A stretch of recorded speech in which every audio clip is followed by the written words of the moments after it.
கர்த்தருடைய பரிசுநாமத்திற்கு மகிமை உண்டாவதாக. இந்த காலவெளியிலே தொடர்ந்து தேவனுடைய வார்த்தையை தியானிக்க கர்த்தர் கிருபை செய்வாராக. சங்கீதம் 113 7, 8 வாசிக்கும் போது, அவர் சிறியவனை புழுதியிலிருந்து தூக்கி விடுகிறார், எளியவனை குப்பையிலிருந்து உயர்த்துகிறார், அவனை பிரபுக்களோடும் தமது ஜனத்தின் அதிபதிகளோடும் உட்கார பண்ணுகிறார்.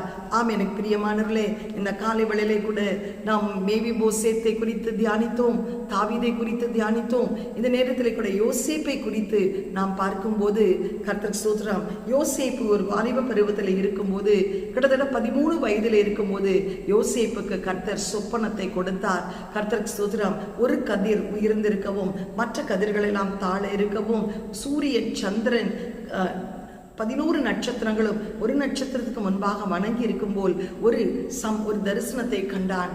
அதை தன்னுடைய குடும்பத்தினருக்கு வெளிப்படுத்தின போது அவர்கள் அவன் மேல் எரிச்சல் உண்டாகி அவனை சொப்பனக்காரன் என்று சொல்லி அவனை பழிவாங்க வேண்டும், அவன் மறிக்க வேண்டும் என்று எத்தனை பண்ணினார்கள். அவர்கள் ஆளுமைக்கு போகும்போது தன் தகப்பனாகிய யாக்கோப்பு அவர்களுக்கு யோசேப்பிடத்திலே ஆகாரம் கொடுத்து அனுப்பினான். அந்த ஆகாரத்தை வாங்கி கொண்டு தூரத்திலே வரும்போதே ஏதோ சொப்பனக்காரன் வருகிறான், அவனை கொன்றுவிட வேண்டும் என்று தீர்மானித்தார்கள்.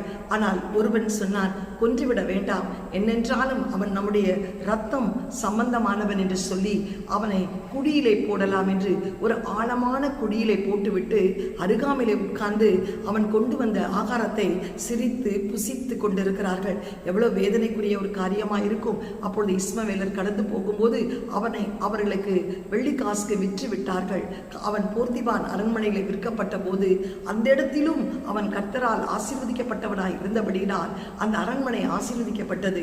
ஆனால் அந்த போர்த்திபாவுடைய மனைவி அவனை நித்தமும் வருத்தப்படுத்தி அவனை தன்னோடு சைனிக்க வேண்டும் என்று சொன்னதினால் ஒரு நாள் யாருமே இல்லாத நேரத்திலே அவனை வலுக்கட்டாயமாக அவனை இழுத்து கொண்டு அவள் அந்த சால்வையை பிடித்தது நிமித்தம் அவன் பாலியத்துக்குரிய இச்சைகளுக்கு விலக்கி ஓடி கர்த்தர் என்னை காண்கிறார் என்று சொன்னது நிமித்தம் சிறைக்கு கடந்து போனான்.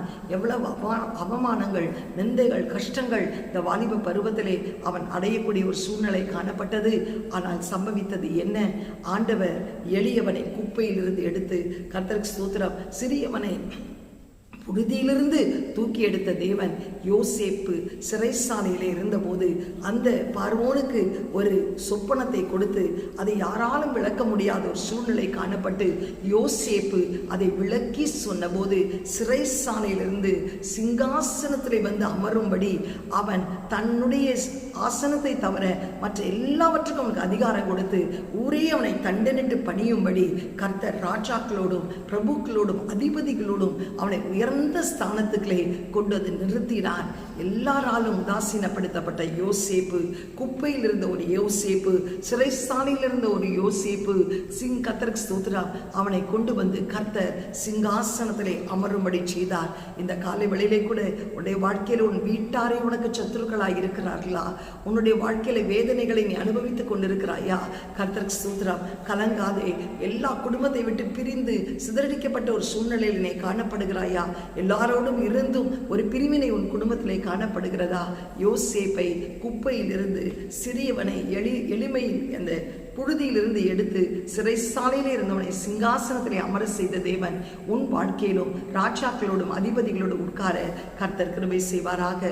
கண்களை மூடி ஜெபம் செய்வோம். எங்களை அதிகமாய் நேசிக்கிற நல்ல தகப்பனே, இந்த காலை விளைக்காய் நன்றியோடு ஸ்தோத்தரிக்கிறோம் அப்பா.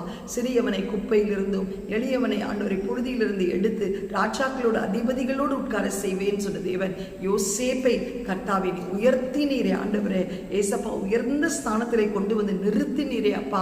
உமக்கு ஸ்தோத்திரம். தேவ கிருபை ஆளுகை செய்ததற்காய் உம்மை நன்றியோடு ஸ்தோத்தரிக்கிறோம். இந்த காலை வேளையிலும் ஆண்டவரே, தன் வீட்டாரை சத்துருக்கள் என்ற நிலைமையில இருக்கிற உன்னுடைய கேட்டுக்கொண்ட பிள்ளைகளுடைய வாழ்க்கையிலும் நீர் பெரிய காரியங்களை செய்வீராக.